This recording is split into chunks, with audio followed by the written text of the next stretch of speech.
बिस्मिल्लाहिर्रहमानिर्रहीम, अस्सलाम वालेकुम। आप देख रहे हैं पाकिस्तान के नंबर 1 चैनल के number 1 show live with Jana चकजई। मैं हूं आपकी मेजबान दुरे शहवार, मैं हूं पाकिस्तान। आज हम अपने प्रोग्राम में जिन इश्यूज पे बात करेंगे वो है ऑपोजिशन और हुकूमत के जो आमने सामने जो ताल्लुकात जो चल रहे हैं उनको हम देखेंगे कि वो किस कदर और कहां पे उनका ठहराव है। उसके अलावा हम बात करेंगे TLP और हुकूमती मुआहदे किस सिम जा रहे हैं, विफाकी वजीर और पीपल्स पार्टी के दरमियान जो इस वक्त तल्ख कलामी चल रही है उस पर हम बात करेंगे। इसके अलावा हुकूमत गिराव तहरीक का आगाज हो चुका है या कितने अरसे में होने जा रहा है, इस पे बात करेंगे। भारत के इजलास में भारत ने किन ममालिक को जो है दावत दी थी और किन ममालिक की तरफ से जो है वो दावत रद्द कर दी गई, इस पे बात करेंगे। अमेरिका किन ममालिक से और किन वजूहात पर नाराज है, इस पे बात करेंगे। इस पे बात करने के लिए हमारे साथ मौजूद है, किसी तारुफ के मोहताज नहीं है, मारूफ सियासी तज्जियाकार जाने से। अस्सलाम वालेकुम सर।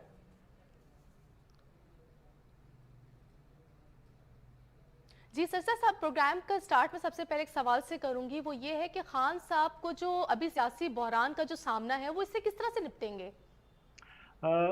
देखिए, बहरान तो यकीनन सियासी बहरान बहुत हम जत है, कम्प्रिहेंसिव है, कई उसके एस्पेक्ट्स हैं। सियासी बहरान से अगर हम शुरू करना चाहते हैं तो इस वक्त हुकूमत को मुश्किल आ रहा है कि पार्लियामेंट में कानून साजी को पास करवाए। नंबर गेम्स के हवाले से हुकूमत अब स्ट्रगल कर रही है कि उनके पास इतने नंबर्स हैं कि वाकई वो कानून जो अभी कानून ऑर्डिनेंसेस इन्होंने पेश किए वो पेश कर यानी वो मंजूर करवा सकें। इस वक्त उनके इत्तेहादी उनसे नाराज हैं, खुद PTI के अंदर से आवाज़ें उठ रही है और उनके अपने MNAs जिनके तकरीबन तादाद 20 से 25 बताई जाती है, वो भी खान साहब से नाराज हैं। अब दो बातें हैं, पूरा सियासी माहौल खान साहब के लिए बदलता हुआ नजर आ रहा है। उनके इत्यादियों से अगर हम शुरू करें, काफ लीग इस वक्त बिल्कुल नाराज खड़ी है। वो माजी में भी नाराज थी, लेकिन इस दफा नाराजी की वजूहात डिफरेंट है। काफ लीग समझती है कि माजी में जो भी उनके मुतालबात थे वो नहीं माने गए। काफ लीग अब एक समझती है कि पंजाब में बुजदार साहब को कोई और चला रहे हैं और फैसले कहीं और से होते हैं और उनकी बात नहीं मानी गई, जबकि जो बर्डन है गवर्नेंस का, जो क्राइसिस है गवर्नेंस का, उसमें उनको कोई सदार ठहराया जाता है। ये उनके ग्रीवेंसेस हैं, लेकिन उनको नजर आ रहा है कि सियासी तौर पे इमरान खान साहब आइसोलेटेड हो गए हैं। अब अगर हुकूमत आइसोलेटेड हो जाती है, इमरान खान साहब को सपोर्ट का इश्यू है, तो कभी भी इत्तेहादी आपके साथ 100% खड़े नहीं होंगे। इसी तरह मैं इससे पहले कि इनके आइसोलेशन की बात करूं, MQM का भी इशारा आप समझते होंगे। MQM इस वक्त उनकी सियासत सबको मालूम है कि वो कभी भी खुश नहीं होंगे। वो कोशिश करेंगे कि बार्गेन ड्राइव करें, लेकिन उनको भी नजर आ रहा है कि खान साहब अब अकेले रह गए हैं, लिहाजा सियासी हैजिंग और पोजिशनिंग के लिए वो तैयार है। जिसका मतलब सादा अल्फाज में ये है कि अगर हुकूमत गिरती है अपने वजन के नतीजे में, तो कल वो नई सफबंदी में आसानी से शामिल हो सकेंगे। कल वो उनको ये मलबा अपने सर पे लेने की जरूरत नहीं होगी। जो भी बहरान इस वक्त खड़े हैं वो आसानी से कहेंगे कि हमने तो उसको डिसोन किया था, हमारी तो इख्तलाफात थे खान साहब के साथ, इसलिए खान साहब के वजह से जो भी क्राइसिस मुल्क में होगा या होने जा रहा है या है, उसमें हमारा कोई हिस्सा नहीं है। भले उन्होंने बरात एंजॉय की है, उनकी मिनिस्ट्रीज हैं, वो हुकूमत का हिस्सा है, लेकिन हमारे यहाँ ये कल्चर है कि जब इन्हें किश्ती डूबती हुई नजर आती है तो वो जंप करते हैं। अब अगर काफ लीग और MQM जो नजर आ रहा है कि असेंबली में वो सपोर्ट नहीं करती, तो कानून साजी पास नहीं हो सकती। जो दो बिल पेश किए थे वो पास नहीं होंगे, इसीलिए उन्हें मौखर करना पड़ा, क्योंकि उन्हें नजर आ रहा था खान साहब को और PTI को कि अगर ये पास नहीं होते फिर नो कॉन्फिडेंस की तरफ चले जाएंगे लोग। नो कॉन्फिडेंस का मतलब ये कि आपके पास इतनी नंबर्स नहीं है कि आप दो ऑर्डिनेंस को पास कर सके, लिहाजा वोट लेना पड़ेगा। जब वोट लेंगे तो एक नया माहौल पैदा होगा और नए माहौल की सूरत में फिर खान साहब हो सकता है कि हुकूमत ही लूज करें। हो सकता है उनके तमाम जो साथी जो इत्तेहादी हैं वो उनकी बार्गेनिंग पोजीशन इतनी स्ट्रांग हो कि वो किसी चीज को माने ना और अपोजिशन का साथ दें। तो खान साहब बिल्कुल इस वक्त एक ऐसी पोजीशन में है कि लग यूं रहा है कि शायद वो बंद गली में दाखिल होने जा रहे हैं। ये इनके इत्यादियों का हाल है।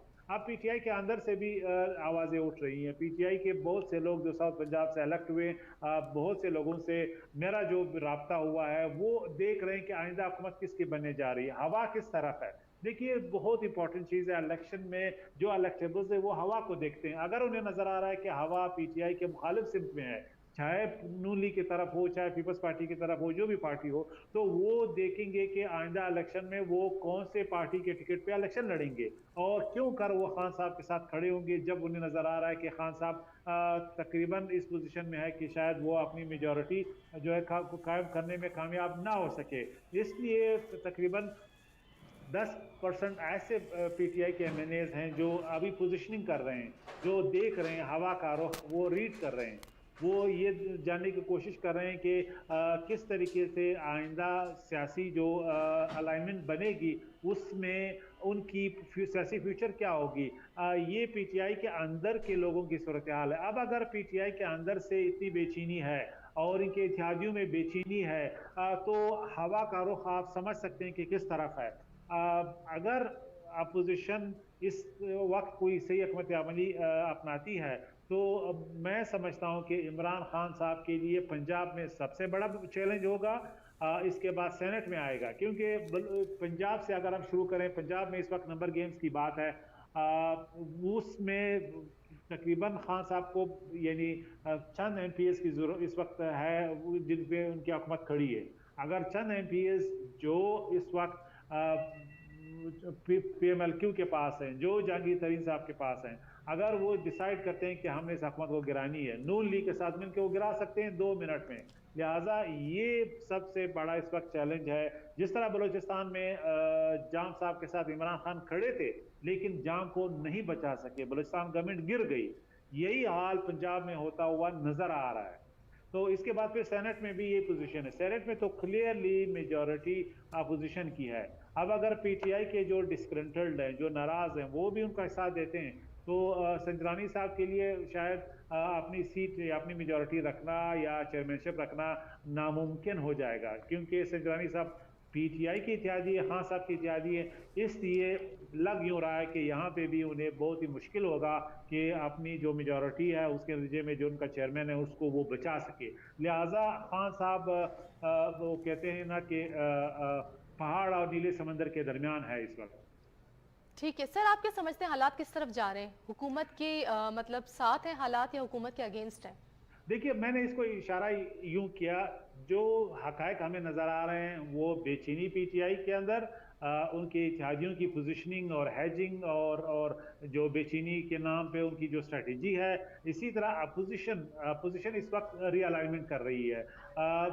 ये तमाम ऐसे इंडिकेटर्स हैं जो उनको नजर आ रहे हैं कि इस वक्त पीटीआई के पास सपोर्ट बेस नहीं है।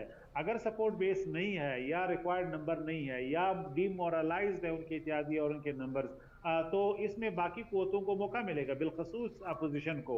इस वक्त नवाज शरीफ साहब पीएमएलएन हर सूरत में चाहते हैं कि ये हुकूमत जो है खान साहब किसी तरह घर चले जाए। तो ये हो सकता है कि पीएमएलएन इस वक्त इलेक्शन ना चाहे, उनकी स्ट्रेटजी नहीं है कि इलेक्शन हो। वो चाहते हैं कि हुकूमत किसी तरह मुद्दत पूरी करे ताकि नया इलेक्शन की तैयारी जो वक्त पे हो उसमें वो तैयारी कर सके। लेकिन -1 फार्मूला जो है एक ऐसा अट्रैक्टिव प्रोपोजिशन है, सजेशन है, तजवीज़ है, जो पीपल्स पार्टी को भी काबिल कबूल है और इसी तरह नवाज शरीफ को भी काबिल कबूल है। नवाज शरीफ को इसलिए काबिल कबूल है कि आपने देखा इमरान खान साहब समझते हैं कि उन्होंने करप्शन की और उन्होंने नैब को इस्तेमाल करके पीएमएलएन के लोगों के पीछे पूरा मतलब आधी मशीनरी लगाई है स्टेट की। लिहाजा वो समझते हैं कि इमरान खान यानी बदला उनसे लेने की के लिए अपनी ताकत को इस्तेमाल कर रहे हैं। पीपल्स पार्टी की भी बिल एक्सटेंड जी पीपल्स पार्टी की भी, मैं सिर्फ ये बात पूरी करूं, पीपल्स पार्टी भी चाहती है कि -1 हो, इमरान खान साहब घर चले जाएं। वो नहीं चाहते कि सिंध की गवर्नमेंट जो है मुद्दत पूरी किए बगैर खत्म हो, क्योंकि सिंध में उनके स्टेक्स हैं, उनकी गवर्नमेंट है, वो चाहते हैं कि अपना जो भी उनका मैंडेट है वो 5 साल तक पूरा हो। तो वो भी चाहेंगे कि हाउस के अंदर से आइडियली की मैं बात कर रहा हूँ, आइडियल की, कि हाउस के अंदर से कोई तब्दीली हो और खान साहब को माइनस करें। शाह महमूद कुरैशी साहब या कोई भी पीटीआई का जो एमएनए वो आगे आके उनको सपोर्ट करे, नून लीग उनको मेजोरिटी दे, पीपल्स पार्टी उनको सपोर्ट करे और ये 1.5 साल किसी तरह निकाले। ये एक सिनारियो जिस पे अपोजिशन की थिंकिंग और थॉट प्रोसेस को मैं बयान कर रहा हूं। तो -1 इस वक्त अपोजिशन का फेवरेट जो है वो ऑप्शन है। सिर्फ मौलाना साहब के अलावा कोई नहीं चाहता कि इलेक्शन हो, क्योंकि इलेक्शन इस वक्त के लिए कोई पार्टी तैयार नहीं है। आपको मालूम है इलेक्शन के लिए आपको पैसे चाहिए, आपको कैंपेनिंग करनी है, फिर इस वक्त उनके केसेस हैं, नवाज शरीफ साहब बाहर हैं, इसी तरह जरदारी साहब के केसेस हैं। तो अपोजिशन इस मूड में नहीं है कि फौरन केयर टेकर गवर्नमेंट बने और इलेक्शन की तरफ जाएं। इसलिए वो चाहेंगे कि हाउस के अंदर से कोई तब्दीली हो और वहां पे कोई पीटीआई का माइनस इमरान कोई बंदा आ जाए और वो हुकूमत को लीड करे। ये अपोजिशन की थिंकिंग है। अब इसके साथ और भी सिनारियोज हो सकते इसका हैं। मतलब है सर, इसका मतलब है कि ऑपोजिशन को पीटीआई से वो नहीं है, इख्तिलाफ नहीं है, उनको सिर्फ खान साहब से इख्तिलाफ है। जी बिल्कुल, देखिए पीटीआई खान साहब का नाम है, पीटीआई की कोई हैसियत और औकात नहीं है। खान साहब ही पीटीआई है, खान साहब का वोट बैंक है और खान साहब ही के फैंस हैं, खान साहब ही के कारकुन हैं। लिहाजा कोई भी जो बाकी लोग हैं उनकी खान साहब की है, जो पार्टी है लीडरशिप है वो खान साहब की है और जो वोट बैंक है वो खान साहब की है। कारकुनों के साथ जो भी एक रिश्ता है उनका, इंस्पिरेशन का, रोल मॉडल का, वो खान साहब को है। सर तो लिहाजा खान साहब खान चले साहब जो जाएंगे तो है वो पीटीआई की तो कोई पीटीआई का हैसियत नहीं नाम है। रही ना। सर खान साहब अगर चले देखिए जाएंगे तो पीटीआई को तो कोई हैसियत नहीं रहेगी। देखिए इस हद तक तो ठीक है कि पीटीआई जो है उसकी डायनेमो जो है, डायनेमिज्म, वो खान साहब है। लेकिन खान साहब ने पिछले 3 साल में, 5 साल में, 10 साल में कारकुनों की एक सपोर्ट बेस पैदा की है। वो कारकुनों उनके साथ होंगे, चाहे पीटीआई के एमएनए हो या ना हो, चाहे पीटीआई के जो दूसरे ऑफिस होल्डर्स हैं, गवर्नर से लेके दूसरे जिन्होंने पर्क्स एंजॉय किए, वो साथ खड़े हो या ना हो, लेकिन कारकुन खान साहब के साथ बाहर हैं। और जो पार्टी या लीडर कारकुन बनाता है, उनको जहनसाजी करता है, वो पार्टी फिर आसानी से जीरो नहीं हो सकती। यानी इक़्तिदार खो सकते हैं, वो मार्जिनलाइज हो सकते हैं, लेकिन खत्म नहीं हो सकते हैं। पीपल्स पार्टी की मिसाल हमारे सामने। पीपल्स पार्टी पिछले 40 साल से उनकी हिस्ट्री है, 10 दफा उनके क्राइसिस हुए, उनके एक लीडर जो है एक लीडर को फांसी हुई, मोहतरमा बेनजीर शहीद हो गई, फिर में क्राइसिस, लेकिन फिर वो बाउंस बैक कर गए। लिहाजा कारकुन जो है वो बेस है किसी भी पार्टी का। इसी तरह नून लीग की भी सूरत हाल हमारे सामने है, पार्टी उनकी जिंदा है, वोट बैंक है, कारकुन उनके हैं। इनके बावजूद कि इनकी हुकूमत खत्म हो गई थी, नवाज शरीफ साहब को फारिग किया गया था, इससे पहले उनके क्राइसिस थे 99 में, फिर 93 में, फिर नवाज शरीफ साहब को बाहर जाना पड़ा, तो नून लीग फिर भी सर्वाइव कर गई और आज भी एक रियलिटी है। तो खान साहब अगर हुकूमत उनकी गिर भी जाती है तो बहरहाल वो एक सियासी पार्टी के हैसियत से तो रहेंगे, लेकिन क्या उन्हें फिर इक़्तिदार मिलेगा, ये बड़ा सवाल है। इमीडिएटली तो शायद चांस कम नजर आ रहे हैं, लेकिन अगर वो इसी तरह रहते हैं, बाकी पार्टियों की कमजोरियों से पार्टियां कमजोरी फायदा उठाती हैं। खान साहब को इसीलिए मौका मिला कि नवाज शरीफ साहब फेल हो गए या फेल किए गए। अब इसी तरह पीपल्स पार्टी को भी मौका है कि वो समझ रहे हैं कि उनकी बारी आने वाली, तो खान साहब की पार्टी जीरो नहीं होगी मेरे ख्याल में। ठीक है। अच्छा सर, जो बिल एक्सटेंड हुआ है आपके समझ से पेश होगा, अगर पेश होगा तो कब तक? देखिए कोशिश तो कर रहे हैं, स्पीकर साहब की जिम्मेदारी लगाई है खान साहब ने, प्राइम मिनिस्टर ने, कि वो अपोजिशन के साथ राब्ता करे, इत्तेहादियों के साथ लाइज करे और जो बिल्स हैं उन पे उनको एतमाद में लें। बिलखसूस जो बिल सबसे ज़्यादा मुतनाज़ा है वो इलेक्ट्रॉनिक मशीनों का है, ओवरसीज़ पाकिस्तानियों के वोट का, राइट ऑफ टू वोट का है। ये दो ऐसे बिल्स, ये ऐसा बिल है जिसको खान साहब हर सूरत में पास कराना चाहते हैं, लेकिन हुकूमत के इत्तेहादी समझते हैं कि ये धांधली के लिए एक नया मैकेनिज्म है। अपोजिशन का ये ख्याल है कि ये धांधली के लिए एक तरीक़ाकार है, खान साहब आइंदा इलेक्शन को रिग करना चाहते हैं, इसलिए मशीन ला रहे हैं। खान साहब जो है वो इस पे उन्होंने एड़ी की चोटी की जोर लगाया, वो इसको यानी असेंबली से मंजूर ना करवा सके। अब अगर इसी तरह अपोजिशन जो इस वक्त इनके दरमियान जो क्रेडिट गैप, सॉरी जो ट्रस्ट डेफिसिट है, कोई एतमाद साजी नहीं है, कोई माहौल नहीं है, और मैं नहीं समझता कि स्पीकर साहब की कोशिशों से अपोजिशन को ये मनाने में कामयाब होंगे या अपने इत्तेहादियों को इस पे मजबूर करेंगे।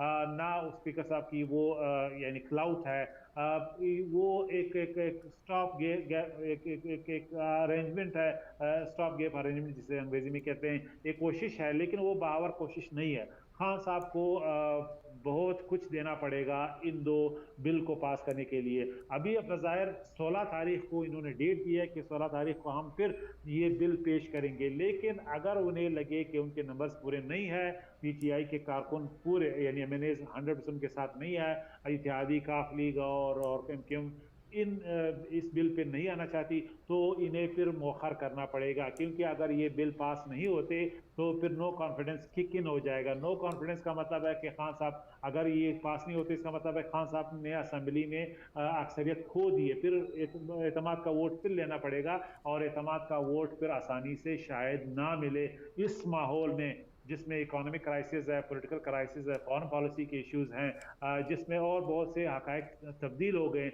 लिहाजा ऐसे माहौल में खान साहब को रिस्क क्या लेंगे कि नो कॉन्फिडेंस मूव की को, मेरा नहीं ख्याल कि वो रिस्क लेंगे। वो असेंबली तोड़ सकते हैं लेकिन नो कॉन्फिडेंस का मुकाबला नहीं करेंगे कि हाँ जी आप बिल मुझे मार और मैं आसानी से घर चला जाऊं। खान साहब शहीद बनने की कोशिश करेंगे जो मेरा ख्याल है, लेकिन आसानी से आदम एतमाद की तरफ नहीं जाएंगे। सर, पिछले दिनों जो मुश्तरका इजलास मौखर किया गया, आप क्या समझते हैं क्या वजूहात हो सकती हैं? बिकॉज अपोजिशन तो यही कह रही है कि अपोजिशन के प्रेशर की वजह से इजलास मौखर हुआ है।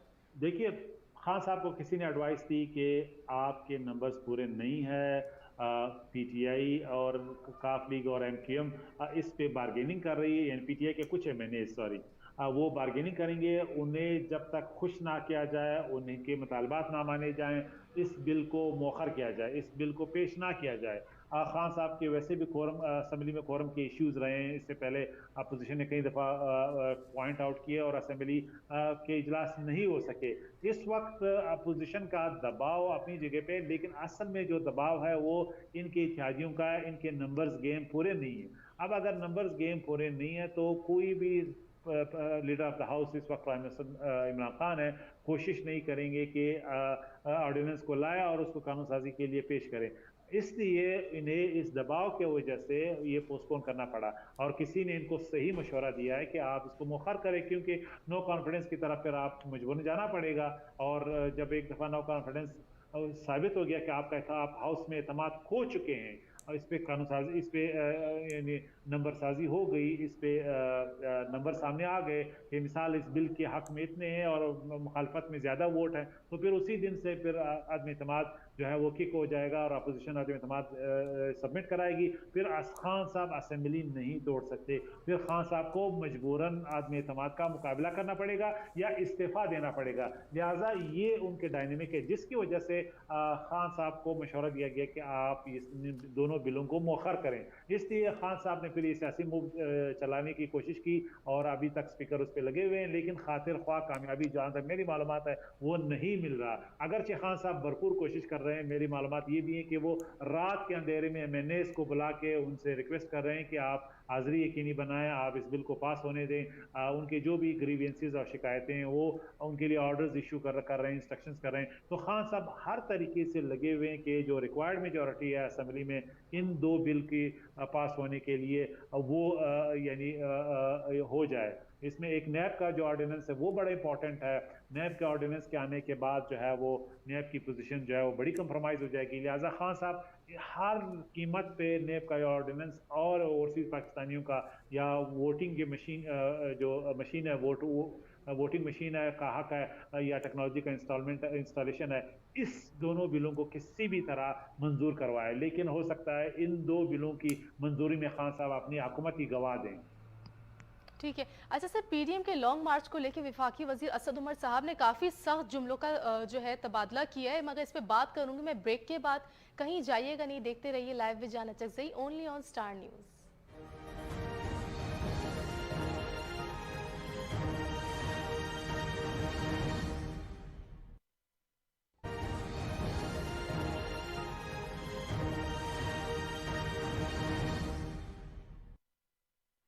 Welcome back from the break. Break पे जाने से पहले हमने बात की थी जो बिल एक्सटेंड हुआ उस पे।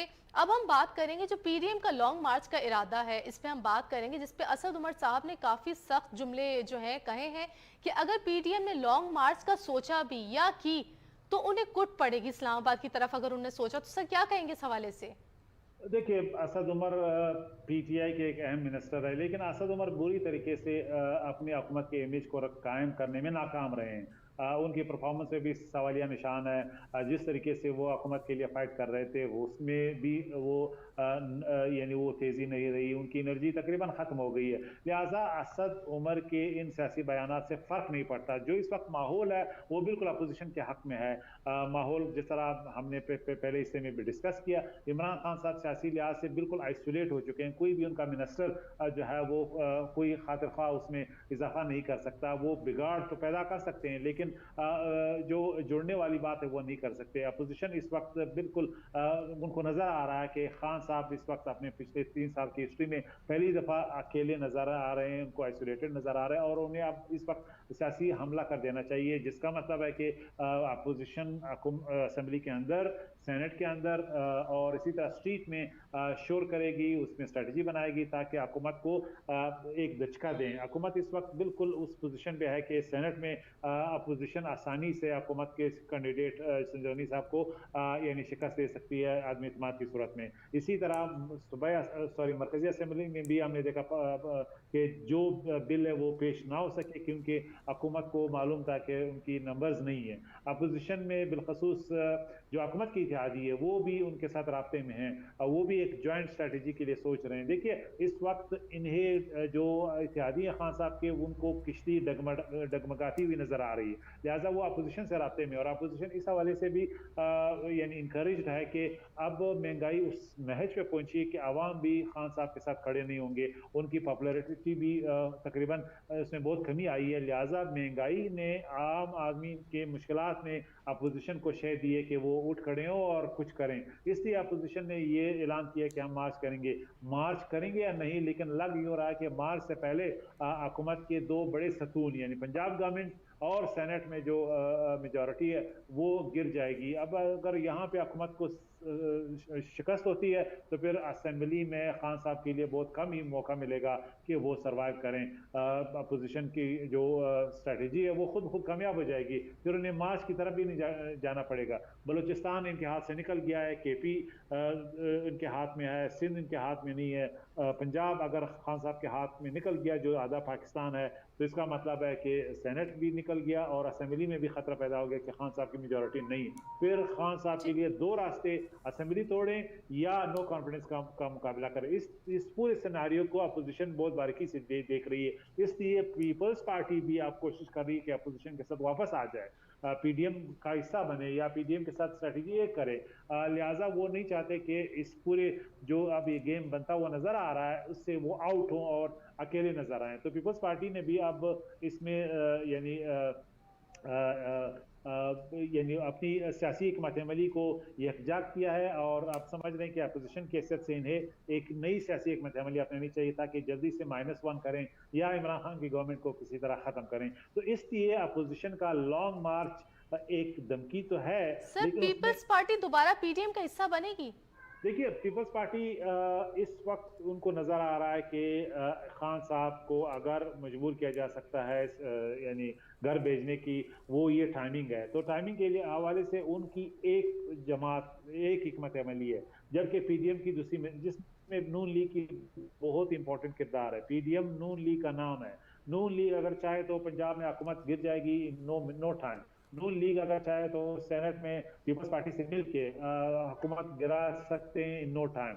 इसी तरह नून लीग जो है वो आइंदा जो भी बड़े रिफॉर्म्स होंगे they will be calling the shots. तो पीपल्स पार्टी इस वक्त जो सियासी मकासद हासिल करना चाहती है वो समझते हैं कि नून लीग के साथ मिलके कुछ ऐसे मूव के लिए जाएं जिससे खान साहब को चलता करें, क्योंकि पीपल्स पार्टी अपनी जो गवर्नमेंट है वो भी रखना चाहती थी। नून लीग को उस वक्त फायदा नहीं पहुंचाना चाहती थी जब उनको लग रहा था कि नून लीग शायद उनके कंधे पे खेल रही है।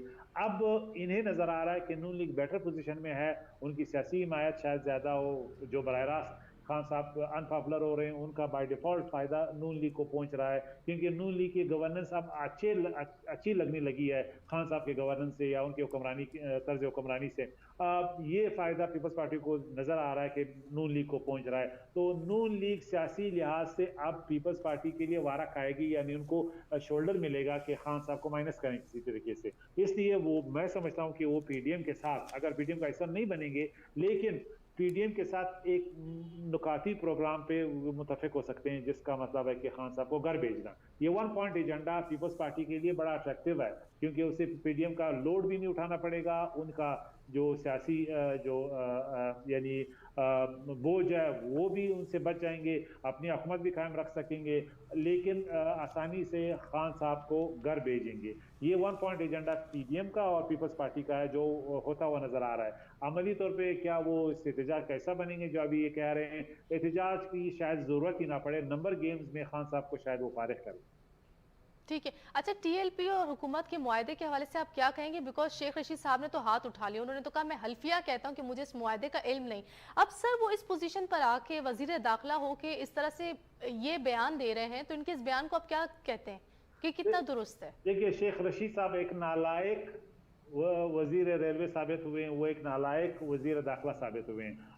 उन्होंने बहुत ही मिसहैंडल किया टीएलपी के पूरे सागा को, पूरे 21 को एपिसोड को। उन्होंने मुज़ाकरात किए, एक दफ़ा किए, फिर पीछे हट गए, फिर मुज़ाकरात किए, फिर पीछे हट गए, फिर मुज़ाकरात किए, फिर पीछे हट गए। अब अगर हुकूमत की रियासत के नुमाइंदे के तौर पर आप 3 मुआहदे करते हैं, उसकी पासदारी नहीं करते, तो आपकी बातों में फिर लोग क्या ट्रस्ट करेंगे? आपको फिर किस तरह यानी लोग सीरियस लेंगे? एक गलती उनकी। फिर दूसरी गलती इन्होंने की, जब आपने मुज़ाकरात ही करने थे तो लाहौर में क्यों करते? इतना यानी खून ना बहता, पुलिस वाले शहीद हो गए, टीएलपी के लोग मारे गए, ताकत का इस्तेमाल। फिर ताकत का इस्तेमाल तो एक आखिरी रिजॉर्ट है, जब आप तमाम सियासी आपके ऑप्शंस खत्म हो गए हैं, फिर सियासतदान तो कभी भी ताकत पे जाता नहीं है। ये खुद बड़े मुंजे हुए सियासतदान है, और मैं हैरान हूँ कि शेख रशीद जो है उन्होंने धमकियां देनी शुरू कर दी और ताकत के इस्तेमाल की बात की। वरना ये खान साहब को कह सकते थे कि देखिए भाई, उनका सियासी मुतालबा है, हर शख्स का पाकिस्तान मुतालबा है कि आप अमेरिकन सफीर को घर भेजो, फ्रेंच सफीर को घर भेजो, इस सफीर को घर भेजो। ये एक सियासी मुतालबा है। हाँ, हक पार्लियामेंट का है, हक सॉरी फॉरेन ऑफिस का है, हक प्राइम मिनिस्टर का है कि किस सफीर को आना चाहिए, किस को नहीं आना चाहिए। कोई जत्था डिक्टेट नहीं कर सकता, तो रेड लाइन सबको मालूम है। अब अगर सियासी मुतालबे की बुनियाद पे आपने लोगों को मारा पीटा, ताकत के इस्तेमाल किया, और फिर वहाँ उनके मुतालबे माने, वही मुतालबे जो आपको लाहौर में मानने चाहिए थे, आप इस्लामाबाद में आके माने।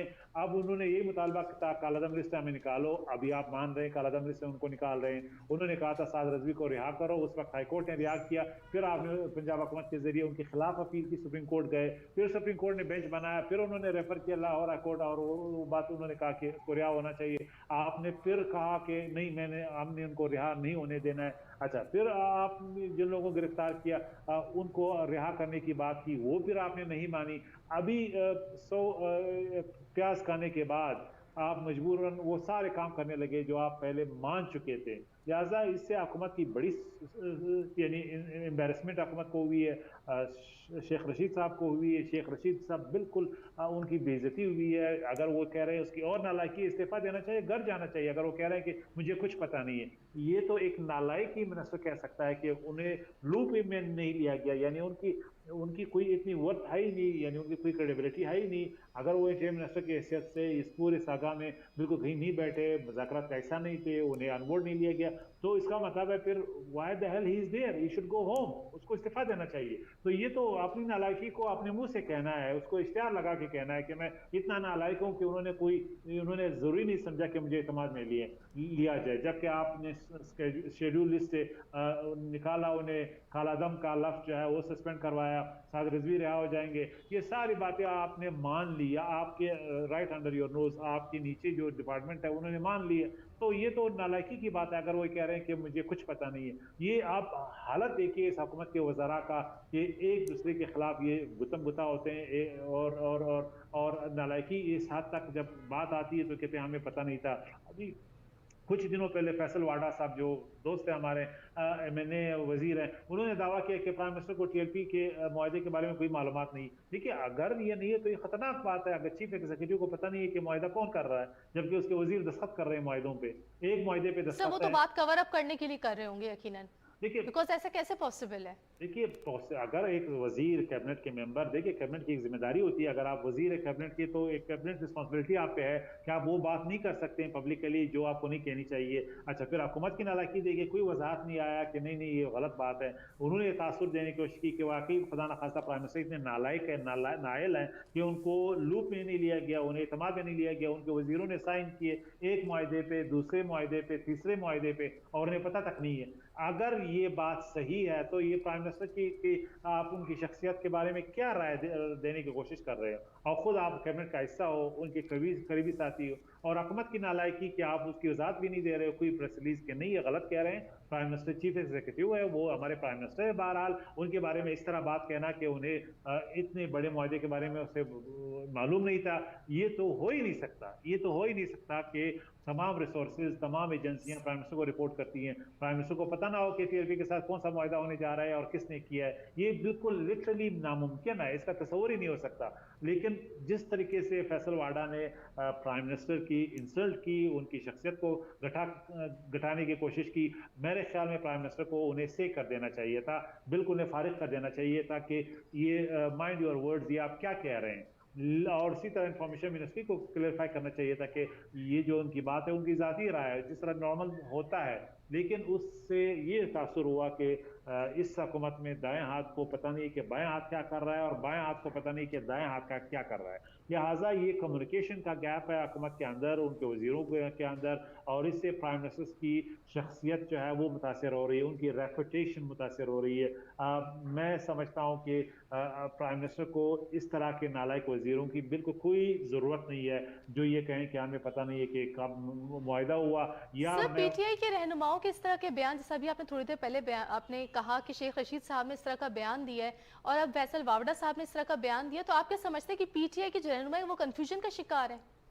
देखिए, ये बदकिस्मती है प्राइम मिनिस्टर की, इमरान खान साहब की, कि उनके अपने वज़रा अपने ही आप पे गोल करते हैं, अपने ही वज़रा अपनी पार्टी को, अपनी हुकूमत को एम्बेरस करते हैं, अपने ही वज़रा प्राइम मिनिस्टर को एम्बेरस करते हैं। कभी भी आपने माजी की हुकूमतों में नहीं देखा कि अपने ही वजीर गवाही देने बैठ जाएं, अपने ही वजीर हुकूमत को एम्बेरस करें, अपने ही वजीर कैबिनेट को एम्बेरस करें, अपने ही वजीर प्राइम मिनिस्टर को एम्बेरस करें, उनकी इंसल्ट करें, बेइज्जती करें। ये पहली दफ़ा पीटीआई के अंदर होता है। पीटीआई में इत्तेहाद इत्तेफाक नाम की चीज़ नहीं है, कलेक्टिव रिस्पॉन्सिबिलिटी नाम की चीज़ नहीं है। यहाँ पे प्राइम मिनिस्टर की बात, उनकी रिस्पेक्ट, उनके यानी नैरेटिव की रिस्पेक्ट नहीं की जाती। उनके अपने लोग जब टॉक शो में जाते हैं उनको पता नहीं होता कि उन्होंने गवर्नमेंट को किस तरह डिपेंड करना होता है। अब हर हुकूमत के मसाइल होते हैं, कुछ हुकूमतों के ज़्यादा सीवियर होते हैं, सख्त होते हैं, कुछ के कम होते हैं, लेकिन जो स्पोक्स पर्सन है, जो स्किन डॉक्टर्स हैं, जो इस बात के लिए मुकर्रर हैं कि आपने हुकूमत की दिफा करनी है, वो लोग जाके वहाँ पे हुकूमत पे गोल करते हैं, यानी अपने आप पे ऐसी बातें करते हैं जिससे लग रहा होता है कि उन्हें ब्रीफ नहीं किया जाता, उनके पास आर्गूमेंट नहीं होते हैं, उनके पास पिक्चर नहीं होता, उनके पास मालूमात नहीं होती, लिहाजा वो खुद हुकूमत की एम्बेरसमेंट का सबब बनते हैं, हुकूमत को एम्बेरस करते हैं, इंसल्ट करते हैं प्राइम मिनिस्टर की। मैं इस पर बिल्कुल पहले दिन से मैं कहता आ रहा था पीटीआई को, प्राइम मिनिस्टर को, क्या आप अपनी मीडिया टीम, अपनी जो आपके स्किन डॉक्टर्स हैं, जो आपके स्पोक्स पर्सन तर्जुमान हैं, वो आपकी तर्जुमानी नहीं कर रहे हैं, वो आपकी हुकूमत को और नीचे ला रहे हैं, एम्बेरस कर रहे हैं, वो नहीं डिफेंड कर पा रहे। उनकी नालायकी एक इस्टेब्लिश्ड बॉटम लाइन है जिसकी वजह से हुकूमत और प्राइम मिनिस्टर आज अकेले खड़े हैं। अब आपको और क्या चाहिए जब आपका वजीर कहे कि मुझे नहीं लूप में लिया गया।